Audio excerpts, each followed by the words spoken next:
Whenever discussing the topic of Adventists and abortion, there are at least 3 important stories published by the Washington Post that are very helpful references. Unfortunately, one of those articles recently disappeared. For many years, whenever you typed Adventists and abortion into any search engine, usually one of the top 5 links will be to this article right here, Adventists and Abortion, highlighting the hypocrisy of our church. The denomination is known for its emphasis on health. Alcohol and tobacco are prohibited, and many Adventists are vegetarians, but the denomination may be the only theologically conservative Protestant group that allows what? That allows elective abortions. This article is very important because after the Washington Post publicly accused the SDA Church of offering elective abortions, there was never any request for correction or retraction from the church. The SDA Church never denied that elective abortions were taking place. However, sometime last year, all of a sudden, this article disappeared. So I contacted the journalist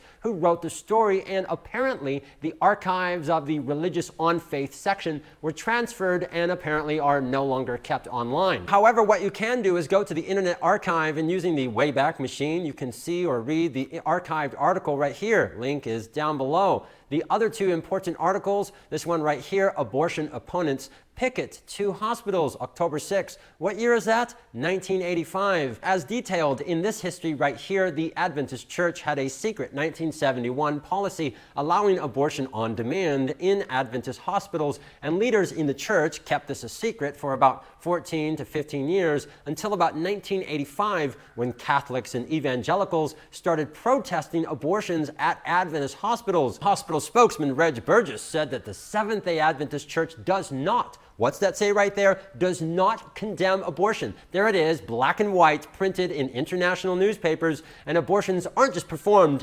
willy-nilly at the hospital. There's something that really makes me upset. I just cannot stand, I can't stand it when leaders talk to lay members like we are so stupid. This happens even until today in 2020, but this is back in 1985. This has been going on for decades and decades. Oh, abortions are only performed for serious reasons. We ask what serious means, and they never give an answer. For over 49 years, they never ever give answers, never ever give definitions, and of course, never ever give any Bible verses. Just some nonsense, aren't performed willy-nilly. And you notice something? Whenever leaders talk about tithe, they never ever say, return your tithe willy-nilly. On tithe, they are very precise and very clear. But on abortion, it's, willy-nilly. The 3rd article or set of articles is from December 2010 to January 2011. Maryland state official sides with Holy Cross Hospital in 2-way battle for building new facility.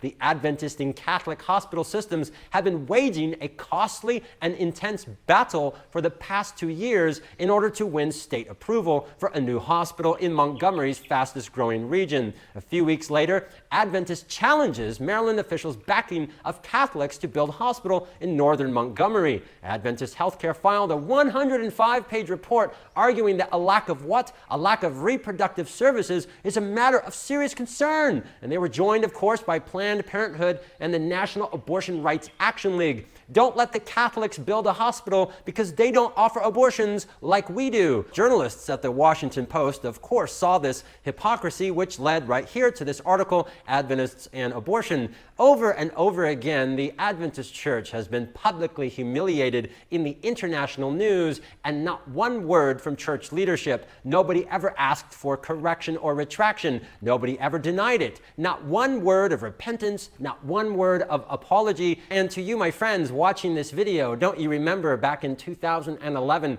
when our church was humiliated again and displayed to the world as total hypocrites again? Don't you remember when all of the well-known evangelists, they all stood up and said how bad this was, and they gave the warning and said our church needs to get out of this evil? Don't you remember when they stood up and said something? Oh, that's right. Nobody said a word. Complete silence. So the next time that someone complains about my videos, go ahead and tell them, oh, it's okay, because Andrew doesn't make his videos just willy-nilly.